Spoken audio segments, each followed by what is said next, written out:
ભરૂચથી ચેતર વસાવા લોકસભાની ચૂંટણીમાં ઝંપલાવાની જાહેરાતથી કોંગ્રેસમાં મચ્યો હડકંપ। ભરૂચમાં હવે આમ આદમી પાર્ટી અને કોંગ્રેસ આમને સામને આવી ગઈ છે। ભરૂચના નેત્રંગમાં આપના નેતા અરવિંદ કેજરીવાલ અને પંજાબના સીએમ ભગવંત માને યોજેલી સભાને લઈ રાજકારણ ગરમાયું। ભરૂચ લોકસભાની સીટ પરથી ચેતર વસાવાને આપ પાર્ટી ચૂંટણી લડાવશે એવી જાહેરાત બાદ જિલ્લા કોંગ્રેસમાં હડકંપ મચી ગયો। જાહેરાત થતાં જ ચેતર વસાવાનો વિરોધ કરાયો। કોંગ્રેસના પ્રદેશ મહામંત્રી સંદીપ માંગરોલાએ આપ પર પ્રહાર કરતા કહ્યું કે કેજરીવાલ ચેતર વસાવાના ખભે પગ મૂકી પાર્ટીનો વ્યાપ કરી રહ્યા છે। તેઓ ઇન્ડિયા ગઠબંધનના નિયમોનું પાલન નથી કરી રહ્યા। ચેતર વસાવાના નામની જાહેરાત વ્યાજબી ન હોવાનું સંદીપ માંગરોલાએ જણાવ્યું। બીજી તરફ ભાજપ સાંસદ મનસુખ વસાવાએ કહ્યું કે ભરૂચની સીટ ભાજપ પાસે છે અને રહેશે। એક તરફ નેશનલ સ્તરે ઇન્ડિયા ગઠબંધનની બેઠકોની વહેંચણીને લઈ બેઠકો થઈ રહી છે, ત્યારે ગુજરાતમાં આપ અને કોંગ્રેસ વચ્ચે વોર શરૂ થઈ ગયું છે। ભારે પવને જૂનાગઢમાં રોપવેની ગતિ પર મારી બ્રેક। ગિરનાર પર્વત પર રોપવે સેવા બંધ કરાઈ। વહેલી સવારે જૂનાગઢ રોપવે સેવાને બંધ કરવામાં આવી હતી। પર્વત પર પવનની ગતિ વધતા રોપવે બંધ રાખવાનો નિર્ણય ઉષા બ્રેકો દ્વારા લેવામાં આવ્યો। વાતાવરણમાં અચાનક પલટો અને પવનની ગતિ પણ તીવ્ર બની છે, જેથી સાવધાનીના ભાગરૂપે જૂનાગઢ રોપવે સેવા મુસાફરો માટે બંધ કરવામાં આવી। ગિરનારમાં હાલ પવનની ગતિ તેજ છે, જેથી સુરક્ષાના કારણોસર રોપવે સેવા બંધ રાખવાનો નિર્ણય કરવામાં આવ્યો। ગિરનાર પર 70 કિલોમીટરની ઝડપે ફૂંકાઈ રહેલા પવનના કારણે રોપવેની ગતિ પર બ્રેક વાગી હતી। પવનની ગતિ ધીમી પડતા રોપવે સેવા ફરી શરૂ કરાશે। હાલ સ્કૂલના વિદ્યાર્થીઓ પણ પ્રવાસ માણવા માટે જૂનાગઢ જિલ્લામાં આવી રહ્યા છે, જેથી પ્રવાસીઓની સંખ્યા પણ ખૂબ વધારે જોવા મળી રહી છે। આ વચ્ચે આજે વહેલી સવારથી રોપવે બંધ કરાતા પ્રવાસીઓમાં પણ નારાજગી જોવા મળી। માવઠાની આગાહીના કારણે સાબરકાંઠાના ખેડૂતોનો થયો મરો। ઘઉં, જીરું, વરિયાળી સહિત અન્ય પાકોમાં રોગચાળો વકર્યો। રાજ્યમાં 20 દિવસમાં 3 માવઠા ત્રાટકવાની આગાહીને લઈને ખેડૂતોના જીવ અદ્ધર થઈ ગયા છે। સાબરકાંઠા જિલ્લામાં આ વર્ષે ખેડૂતોએ ઘઉં, બટાકા, શાકભાજી સહિતના પાકોનું પુષ્કળ પ્રમાણમાં વાવેતર કર્યું છે, પરંતુ હવામાન વિભાગે 2 દિવસ માવઠાની આગાહી કરી છે, જેને લઈને ખેડૂતોમાં ચિંતાનો માહોલ જોવા મળ્યો છે। ખેડૂતોને માવઠાના કારણે પાકને નુકસાન થવાની ભીતિ સેવાઈ રહી છે। ચાલુ વર્ષે ઘઉંનું 84,527 હેક્ટરમાં અને 24,000 હેક્ટર વિસ્તારમાં બટાકાનું વાવેતર કર્યું છે। મોંઘા બિયારણ સાથે ખેતરમાં વાવેતર કર્યું, પરંતુ જો માવઠું આવશે તો પાકને નુકસાન થશે તેવો ડર ખેડૂતોને સતત સતાવી રહ્યો છે। ઉત્પાદનમાં પણ ઘટાડો થવાની શક્યતાઓ જોવા મળતા ખેડૂતો ચિંતિત બન્યા છે। ઉપરથી બટાકાના વાવેતરના 50 દિવસ થયા છતાં પણ પાકની જોઈએ તેવી વૃદ્ધિ થઈ નથી। વાદળછાયા વાતાવરણને લઈ રોગચાળો પણ વધ્યો છે। આ ઉપરાંત ઘઉં, જીરું, વરિયાળી સહિત અન્ય પાકોમાં રોગચાળો વકર્યો છે। દ્વારકામાં ઘરફોડ કરતી ચોરીને લઈને પકડાઈ છે ગેંગ। 14 જેટલા ચોરીના ગુનાઓ ઉકેલાયા। દેવભૂમિ દ્વારકા સહિત દેશભરના 14થી વધુ જિલ્લા અને 3થી વધુ રાજ્યમાં ચોરી કરનાર કિંગ ગેંગ પોલીસે પકડી પાડી છે। દેવભૂમિ દ્વારકામાં અનેક ઘરમાં ચોરી કરી પોલીસની ઊંઘ હરામ કરનાર તસ્કર ટોળકીને પોલીસે જેલ હવાલે કરી છે। દ્વારકા પોલીસે આંતરરાજ્ય કિંગ ગેંગને ઝડપી અનેક ચોરીના ભેદ ઉકેલી નાખ્યા। કિંગ ગેંગના 4 લોકોને એલસીબીએ મધ્યપ્રદેશના ધારથી પકડી 14 જેટલી ચોરીના ગુનાઓનો ભેદ ઉકેલી નાખ્યો। સોનાના દાગીના અને વાહનો સહિત કુલ 3,23,000થી વધુનો મુદ્દામાલ જપ્ત કરાયો। કિંગ ગેંગ સાથે સંકળાયેલ અન્ય 10 આરોપીને પકડવા માટે પોલીસે તપાસ તેજ કરી। તપાસમાં સામે આવ્યું કે કિંગ ગેંગ દ્વારકા જિલ્લામાં 2, જામનગર જિલ્લામાં 5, અમરેલીમાં 2, સુરેન્દ્રનગરમાં 2, રાજકોટમાં 1 અને મોરબીમાં 1, મહારાષ્ટ્રમાં પુણે જિલ્લામાં 1 સહિત કુલ 14 જેટલી ચોરીઓને અંજામ આપી ચૂકી છે। બંધ ફ્લેટને ટાર્ગેટ કરી ચોરી કરતી ગેંગના 3 આરોપી દિલ્હી, હરિયાણાથી ઝડપાયા। અલગ અલગ રાજ્યમાં ચોરી કરતી ગજ્જર ગેંગના 3 આરોપીઓને સુરત ક્રાઇમ બ્રાન્ચની ટીમે ઝડપી પાડ્યા છે। સુરત ક્રાઇમ બ્રાન્ચની ટીમે દિલ્હી તથા હરિયાણાના રોહતકથી આરોપીઓને ઝડપી પાડ્યા। આરોપીઓએ સુરતમાં 22 ડિસેમ્બર 2023માં ધોળા દિવસે સુરતના અડાજણ આનંદ મહેલ રોડ વિસ્તારમાં ચોરી કરી હતી। કાપડના વેપારી તરીકે ફરી રેકી કરી આરોપીઓએ બંધ ફ્લેટમાંથી 2,65,000 રોકડ રૂપિયાની ચોરી કરી। ઝડપાયેલી આ ગજ્જર ગેંગે ન માત્ર ગુજરાત પરંતુ દિલ્હી, રાજસ્થાન, મધ્યપ્રદેશ, મહારાષ્ટ્ર તથા બેંગ્લોરમાં પણ ચોરી કરી હોવાનું જાણવા મળ્યું છે। ઝડપાયેલા 3 આરોપીઓ સામે અનેક ગુનાઓ પણ નોંધાયેલા છે। તપાસમાં સામે આવ્યું છે કે આ ગેંગ દ્વારા ગત 22મી ડિસેમ્બરના રોજ દિલ્હીથી ટ્રેન મારફતે સુરત આવ્યા હતા। સુરતની હોટલોમાં રોકાઈ શહેરના અડાજણ, પાલ, ઉમરા, વીઆઈપી વિસ્તારમાં રેકી કરી હતી। તે દરમિયાન અડાજણના વિસ્તારના એક બંધ ફ્લેટને ટાર્ગેટ કર્યો હતો। કાપડના વેપારી તરીકે ફેરી કરીને રેકી કરવાની ચોરી કરતા। જે ફ્લાઇટમાં વોચમેન ન હોય ત્યાં તેઓ કાપડના ફેરિયા તરીકે કાપડ વેચવા માટે જવાનું નાટક કરે છે। એકતાનગરમાં દેશ વિદેશના 51 પતંગબાજોએ આકાશને રંગબેરંગી પતંગથી ભરી દીધું। આકાશમાં ગુંજ્યું જય શ્રી રામનું નામ। એકતાનગરમાં આંતરરાષ્ટ્રીય પતંગ મહોત્સવ 2024ની શરૂઆત. આ મહોત્સવમાં દેશ વિદેશના પતંગબાજોએ લીધો ભાગ. આ વર્ષે 18 દેશોના 34 અને ગુજરાત સહિત ભારતના 14 મળી કુલ 51 પતંગબાજોએ એકતાનગરના આકાશને રંગબેરંગી પતંગોથી ભરી દીધું. બીજી તરફ જય શ્રીરામ લખેલા પતંગોએ પણ લોકોમાં આકર્ષણ જમાવ્યું. આકાશમાં ઊંચે ઊંચે શ્રીરામના નામ લખેલા પતંગો ઉડતા જોવા મળ્યા. વિવિધ પ્રકારના પતંગો ઉડતા આકાશમાં જોવા મળ્યા. અદ્ભુત અને અવિસ્મરણીય દ્રશ્યો. આ પ્રસંગે જિલ્લા પંચાયત પ્રમુખ, કલેક્ટર નર્મદા સહિત દેશ વિદેશના પતંગ રસિકો ઉપસ્થિત રહ્યા હતા. જિલ્લા વહીવટીતંત્ર, ગુજરાત પ્રવાસન નિગમ ગાંધીનગર અને એસઓયુના સંયુક્ત ઉપક્રમે statue of unity Ektanagar iconic સ્થળે યોજાયો હતો. અંકલેશ્વરના સાળંગપુર ગામે ડેપ્યુટી સરપંચે કરી મારામારી. જમીનની માપણીની અરજી કરનાર પર કર્યો હુમલો.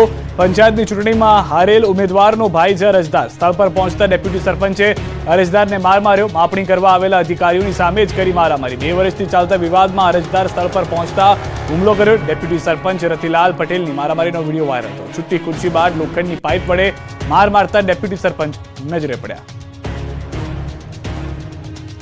દ્રશ્યોમાં આપ જોઈ રહ્યા છો કઈ રીતે ડેપ્યુટી સરપંચ જાણે ગુંડા હોય તે રીતે વર્તન કરતા જોવા મળી રહ્યા છે. જે અરજદારે રજૂઆત કરી હતી તેની સામે તેઓ આવી ગયા હતા. આપ દ્રશ્યોમાં પણ જોઈ રહ્યા છો. પહેલા લાફાવાળી કરવામાં આવે છે, ત્યારબાદ જે હાથમાં પાઇપ છે લોખંડની તેનાથી હુમલો કરવામાં આવે છે. ડેપ્યુટી સરપંચના અરજદારને માર માર્યો ત્યારે અધિકારીઓ પણ ત્યાં ઉપસ્થિત હતા. સમગ્ર ઘટના જે છે તે મોબાઈલની અંદર કંડારી લેવામાં આવી છે. પહેલા જે પ્લાસ્ટિકનું ટેબલ હતું તેનાથી માર મારવામાં આવે છે અને ત્યારબાદ લોખંડની પાઇપ કાઢી અને તે વ્યક્તિને માર મારવામાં આવ્યું છે. વડોદરામાં હરણી વિસ્તારમાં બાઇક ચોરીની ઘટના સામે આવી છે. શહેરના હરણી વિસ્તારમાં તસ્કરો બેફામ બન્યા છે. રાત્રિના અંધારાનો લાભ લઈ અજાણ્યા શખ્સો મોંઘીદાટ બાઇક ચોરી કરીને ફરાર થઈ ગયા. બાઇક ચોરીની સમગ્ર ઘટના સીસીટીવીમાં કેદ થઈ છે. પોલીસે સીસીટીવી ફૂટેજના આધારે વધુ કાર્યવાહી હાથ ધરી. સીસીટીવીમાં એક રાતમાં જ સ્ટીયરિંગ લોક તોડતો શખ્સ નજરે પડ્યો છે.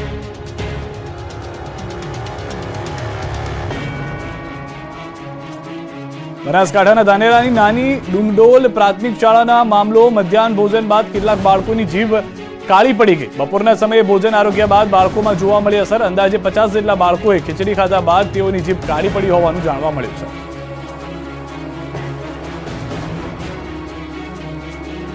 જામનગર એરપોર્ટના ગેટ નજીક વીજ પોલમાં કામગીરી કરતા સમયે એક વ્યક્તિને શોક લાગતા બળીને ભડતું થઈ ગયું. 11 kVના વાયરમાં શોક લાગતા વ્યક્તિનું મોત નીપજ્યું. ફાયર, એમ્બ્યુલન્સ, પોલીસ સહિતનો કાફલો ઘટના સ્થળે પહોંચ્યો હતો. પ્રાથમિક તપાસમાં એરપોર્ટનો કર્મચારી હોવાનું અનુમાન છે. ગોધરામાંથી એસઓજીએ દેશી બનાવટની પિસ્તોલ સાથે 2 શખ્સોને ઝડપી લીધા છે. આ બંને શખ્સો પાસેથી પોલીસે રિવોલ્વર, બાઇક અને મોબાઈલ સહિત કુલ 1,11,000નો મુદ્દામાલ કબજે લીધો. એસઓજીને બાતમી મળી હતી કે શહેરા તરફથી 2 શખ્સો દેશી બનાવટની પિસ્તોલ વેચવા ગોધરા આવી રહ્યા છે. જેના આધારે એસઓજીની ટીમે ગોધરા શહેરા હાઈવે પર વોચ ગોઠવી હતી. દરમિયાન એસઓજીની ટીમે 2 શખ્સોને અટકાવી તપાસ કરતા તેમની પાસેથી પિસ્તોલ મળી આવી હતી. હાલ આ સમગ્ર મુદ્દે પોલીસે વધુ તપાસ શરૂ કરી છે.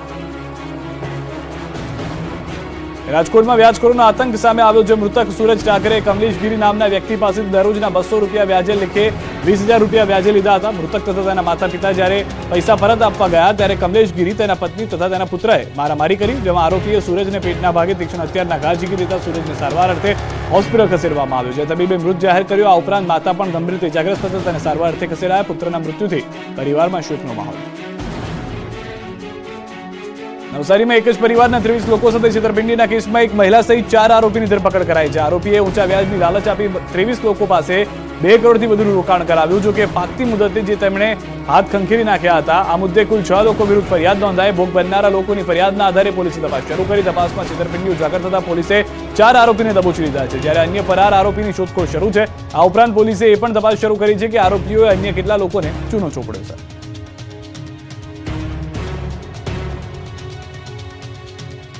ખેડૂતોની શેરડીના ભાવને લઈને ચાલી રહેલી સમસ્યાનો આખરે અંત આવ્યો છે, જે ખેડૂતો માટે ખુશીના સમાચાર છે. આ વખતની દિવાળીમાં પણ શેરડીના ભાવ ન મળતા ખેડૂતો નિરાશ થયા હતા. છેલ્લા 2-3 વર્ષથી શેરડીના ભાવને લઈને કકળાટ જોવા મળ્યો હતો. દિવાળી સમયે જે ભાવ 2,000 હતા તે વધીને પ્રતિ 1 ટન શેરડી 3500 પહોંચ્યા છે. ગીર સોમનાથના ખેડૂતોએ રાહત અનુભવી છે. છેલ્લા 2-3 વર્ષથી શેરડી પકાવતા ખેડૂતો 1 ટન શેરડીનો ભાવ 1700 થી 1800 રૂપિયા જ મેળવી રહ્યા હતા. આ ભાવ ખેડૂતોને પોસાતો ન હતો. આમ છતાં ખેડૂતો નુકસાની સ્વીકારીને પણ રાબડામાં પોતાની શેરડી આપવા મજબૂર હતા. આ સમાચારથી ધરતીપુત્રોમાં ખુશી છવાય છે. શેરડીના ભાવ વધતા હવે ખેડૂતોને ઘણી રીતે ફાયદો થશે.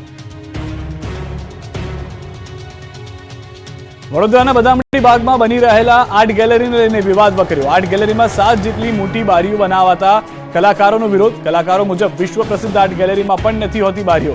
સાથે જ આર્કિટેક્ટની ડિઝાઇન સામે પણ સવાલ ઉઠ્યા. કલાકારોની રજૂઆત સંભળાતા સ્ટેન્ડિંગ કમિટી ચેરમેને આર્ટ ગેલેરીનું કામકાજ બંધ કરાવ્યું. જોકે ન્યૂઝ 18ના કેમેરામાં સ્ટેન્ડિંગ કમિટીના ચેરમેનની વાતનું જુઠ્ઠાણું પકડાયું. આર્ટ ગેલેરીમાં કામ ચાલી રહ્યું હોવાના દ્રશ્યો ન્યૂઝ 18ના કેમેરામાં કેદ થયા. દ્વારકાના ખંભાળિયામાં સોનલ મંદિરે 1.25 લાખ શિવલિંગ બનાવાયા. આઈ શ્રી સોનલ માતાજીના શતાબ્દી મહોત્સવ નિમિત્તે ચારણ સમાજના લોકોએ 1.25 લાખ શિવલિંગ બનાવ્યા. આઈ સોનલ શિવના ઉપાસક હોય ભક્તોએ શિવલિંગ બનાવી પૂજા અર્ચના કરી હતી.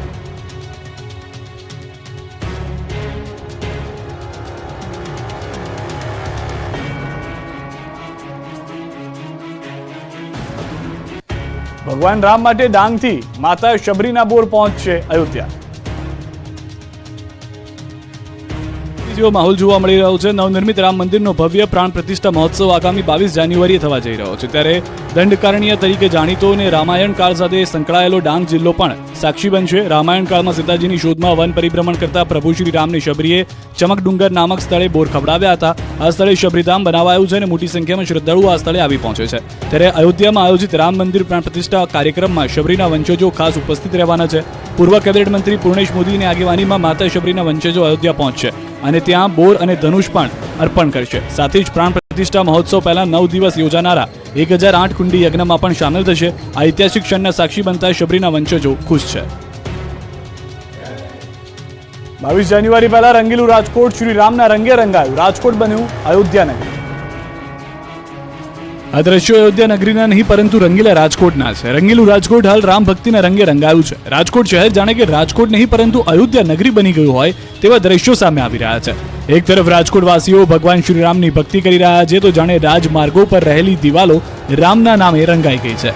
શહેરના હર દિશામાં ગણાતા અને ટ્રાફિકથી સતત ધમધમતા મહિલા અંડરબ્રિજ પાસેની દિવાલ પર વિશાળ ચિત્ર તૈયાર કરવામાં આવ્યું છે. આ ચિત્રમાં વિશાળ રામ મંદિર દર્શાવાયું છે તેમજ ભગવાન શ્રી રામ અને માતા સીતાના દ્રશ્યો દેખાઈ રહ્યા છે. પેઇન્ટરો દ્વારા આશરે 50 કલાકની મહેનત બાદ આ વિશાળ ચિત્ર તૈયાર કરાયું છે. ભગવાન શ્રી રામનું ચિત્ર તૈયાર કરનાર પેઇન્ટરનું પણ કહેવું છે કે તેમના માટે આ ખૂબ જ ખુશીની વાત છે કે તે ભગવાન શ્રી રામનું વિશાળ ચિત્ર તૈયાર કરી રહ્યા છે. તેઓએ થોડા દિવસ પહેલા પણ રાજકોટ શહેરના રાજમાર્ગો પર ભગવાન શ્રી રામનું વિશાળ ચિત્ર તૈયાર કર્યું હતું જે રાજકોટવાસીઓ સાથે મહાનગરપાલિકાના સત્તાધીશોને પણ ખૂબ પસંદ આવ્યું હતું. ત્યારે આ જ પેઇન્ટર પાસે વધુ એક ચિત્ર તૈયાર કરવામાં આવ્યું હતું. ગોધરા વૃત્તાલય વિહારમ સ્વામિનારાયણ મંદિરે શાકોત્સવ અને કાર સેવક સન્માન કાર્યક્રમ યોજાયો. ગોધરા વૃત્તાલય વિહારમ સ્વામિનારાયણ મંદિર ખાતે શાકોત્સવ અને કાર સેવક સન્માન કાર્યક્રમ યોજાયો હતો. કાર્યક્રમમાં ગોધરા ધારાસભ્ય CK રાહુલજી સહિત કુલ 12 કાર સેવકોનું સન્માન કરવામાં આવ્યું. દરમિયાન સમગ્ર માહોલ રામ શ્યામ સ્વામિનારાયણ અને ગૌ માતા સાથે ભક્તિમય બની ગયો.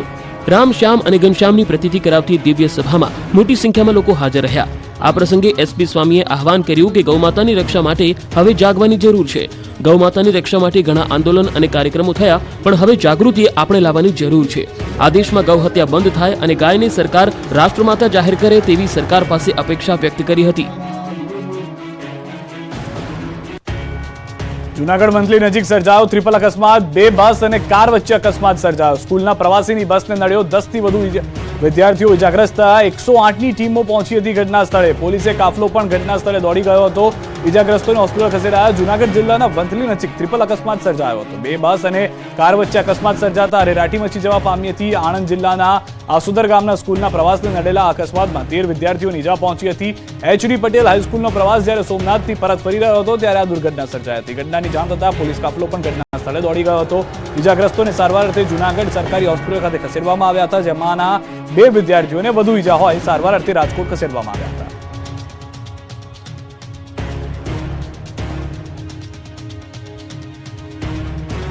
જૂનાગઢના દ્રશ્યો. આણંદની સ્કૂલની પ્રવાસ બસને અકસ્માત નડ્યો છે. હાલમાં જે જાણકારી છે તે પ્રમાણે 2 વિદ્યાર્થીઓને રાજકોટ વધુ ગંભીર હોવાને કારણે સારવાર માટે ખસેડવામાં આવ્યા છે. આણંદના આસુદર ગામની શાળાના વિદ્યાર્થીઓ હોવાની પણ જાણકારી મળી રહી છે. સૌથી વધારે મહત્વની વાત, વંથલી નજીક ટ્રિપલ અકસ્માત થયો. ગામના લોકો જે હતા તે આસપાસથી મદદે આવી ગયા હતા. દિવસ દરમિયાન અકસ્માતની ઘટના બનતા જ સમગ્ર પંથકની અંદર ચર્ચા શરૂ થઈ ગઈ હતી. પોલીસનો કાફલો ઘટના સ્થળે આવી ગયો હતો. આપણું ગુજરાતમાં અત્યારે બસ આટલું. દેશ પ્રદેશની તમામ ખબરો માટે આપ જોડાયેલા રહો ગુજરાતની number 1 news channel news 18 Gujarati સાથે.